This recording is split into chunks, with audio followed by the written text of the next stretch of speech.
Warning, the video you're about to watch contains mathematics at the level of integral calculus, also known as Calc 2. All material has an assumed prerequisite of differential calculus and a full semester course in trigonometry. A thorough review of prerequisite topics can be found by searching the web. It's the system of equations. We must deal with them all at once. Always looking for solutions.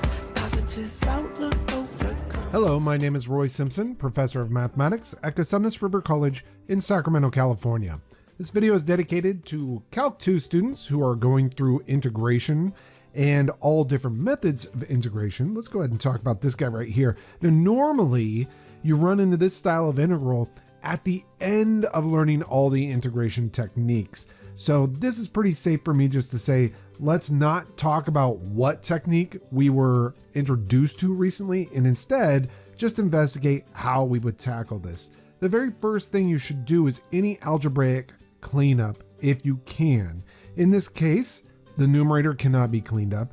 The denominator actually cannot be cleaned up either because it cannot be factored nicely. If it could, then we'd find two numbers that multiply to 28, like 7 and 4, or maybe 2 and 14, or maybe 1 and 28, that would add to 10 somehow, and none of those numbers do, so this is not a factorable polynomial. So now, looking at this, we'll go ahead and try to maybe list out a few tactics and see if any of them jog our memory or allow us to really think about a creative way to solve this. So tactics. The first one we learned, honestly, for integration is direct integration, and I can tell you right now, I do not know the antiderivative of this offhand, nor should you. So we're gonna go ahead and not list that out. The next thing that we learned as far as integration techniques was U substitution. If you allow U to equal the denominator, then du is that right there. Well, there's a dx on it, to be honest with you, but still, that is not really close enough to this numerator to steal that entire numerator away. There are some tricks that you can do to adjust that numerator to sort of match that du. However, no matter what, you'll still have an integral with this denominator, so it's not really going to help out to do that specific U substitution. So now that we know U sub is out of the running, the next thing you usually learn in an integral calculus course is integration by parts. And looking at this, integration by parts is probably not a good idea either.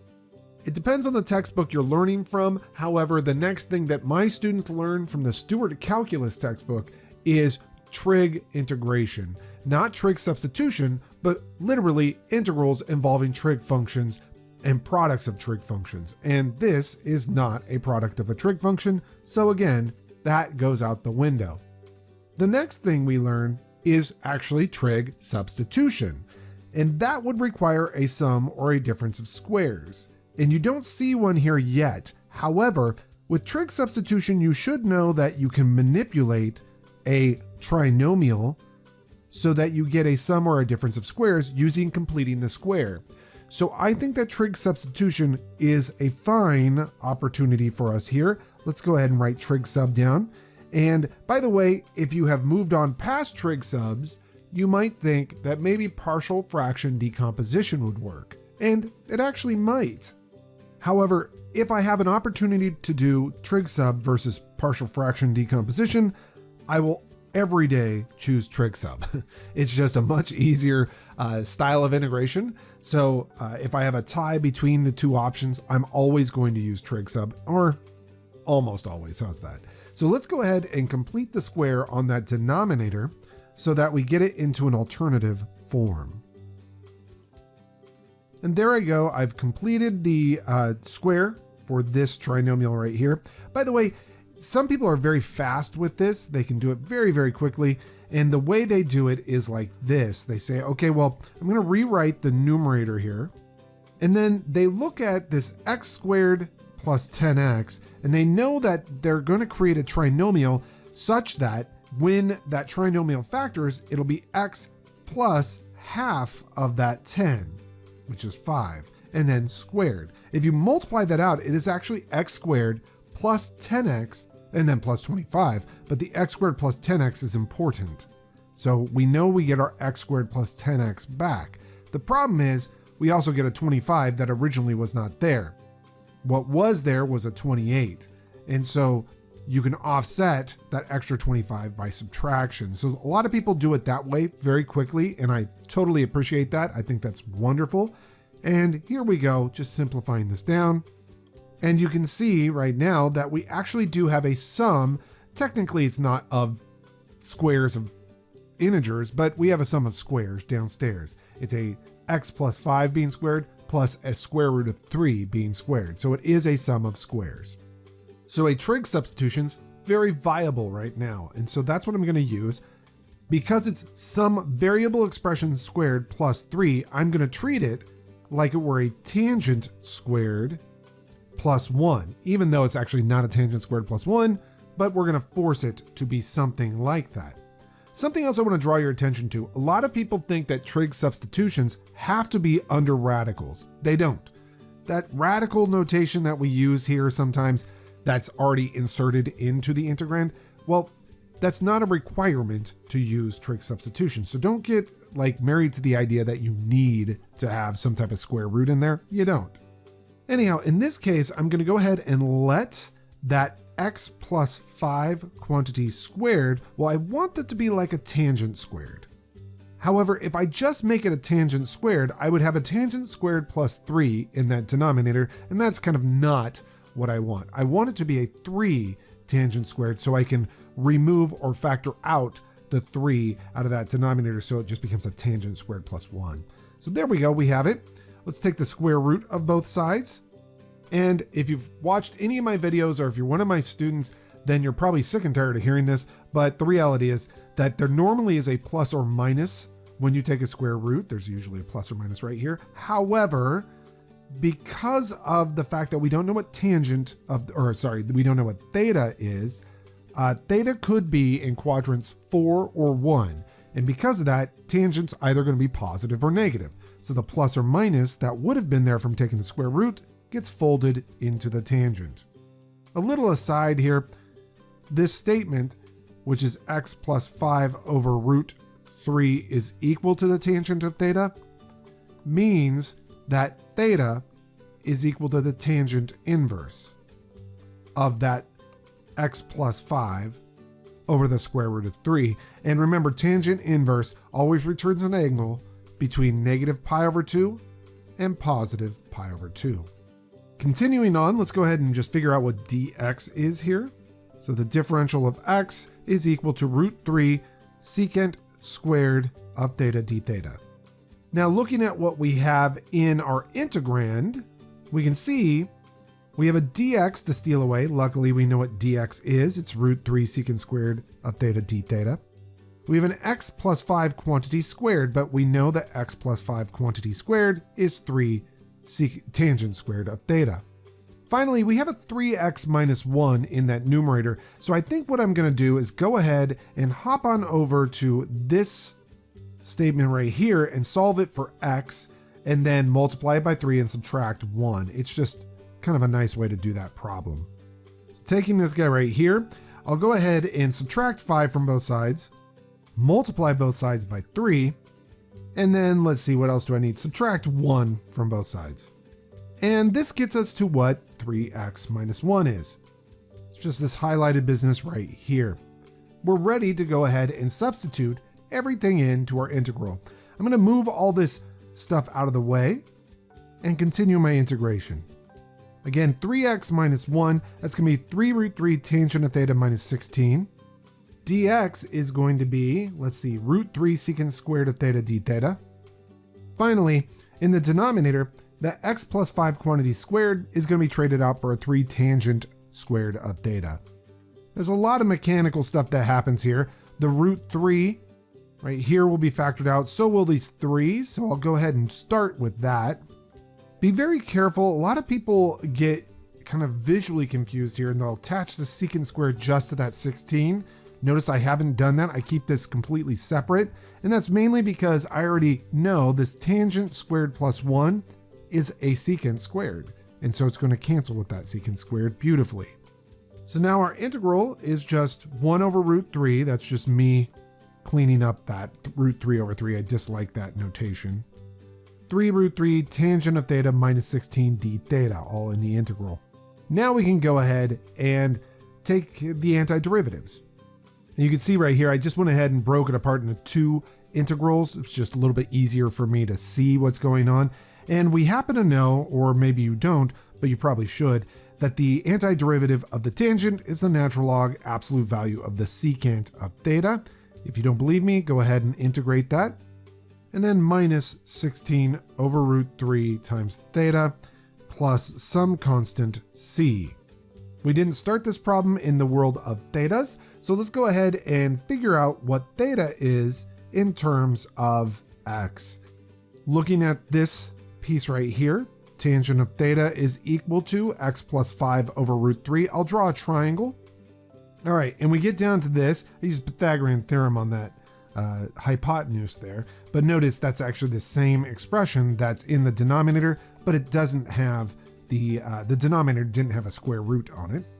Also note, in this answer, we'll need to know what theta is, and that's going to be written in terms of tangent inverse, since we already have that written right here. So let's see, 3 times the natural log absolute value of the secant. Let's see, the secant is hypotenuse over adjacent, and let's see, minus 16 over root 3 times theta, and remember theta is equal to the tangent inverse of x plus 5 over root 3. A couple things I want to note here. If you leave your natural logarithm written like this, you don't need the absolute values because a square root never returns a negative. It's a deep conversation to have with any student in any level, of course, to be honest with you. But if you have the square root of something, the argument here of the square root, or what we call the radicand, that is assumed, therefore, to be non-negative. Because if it is negative, you can't take its square root. Now let's pretend for a moment that that could be negative. It actually cannot, but let's just pretend for a moment it could be negative. Then that means that if you were to erase this square root sign and instead write it as the half power and move that half power out front, well, again, if it was possible for that radicand to have been negative, you want to somehow restrict it and say, guess what? I can't have you plug in x values that force that to be negative. So if you did something like this, you had better guarantee to the person who's reading this that that interior argument cannot be negative, because if it were, it would be an imaginary number because it had a square root on it. Luckily, something interesting about this problem is that, let me write this back here.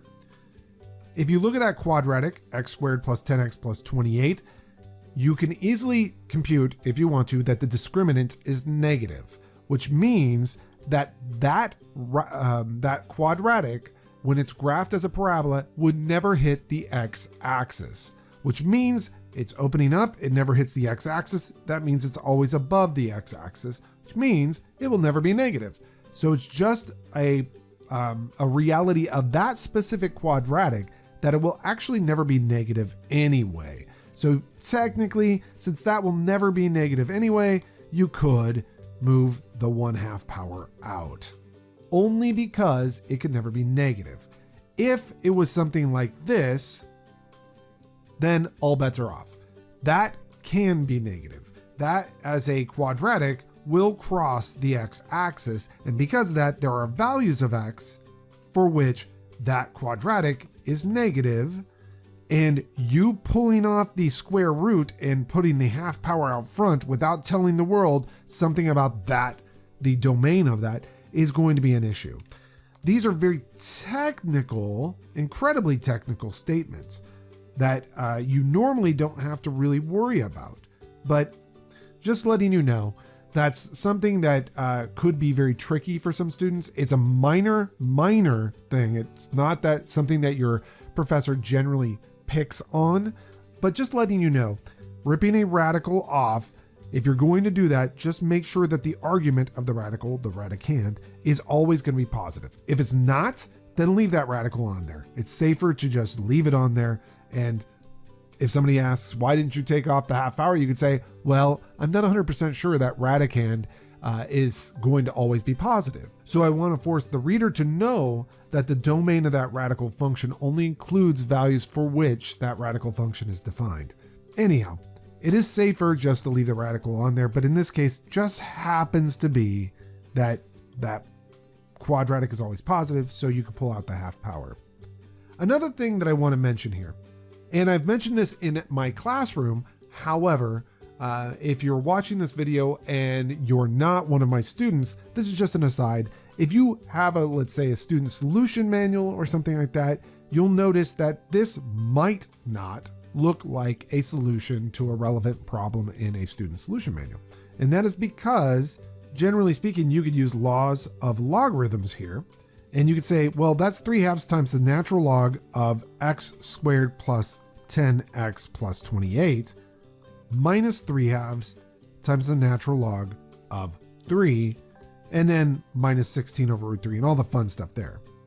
And at this point, you should notice this is just some constant, and so is this. And so sometimes people, when they're writing solutions, they'll bleed the constants together, and that's perfectly fine. It's very, very legal. It's totally okay. So this answer right here is equivalent to this right here, where D is just a brand new constant. It's the constant formed from C minus 3/2 natural log of 3.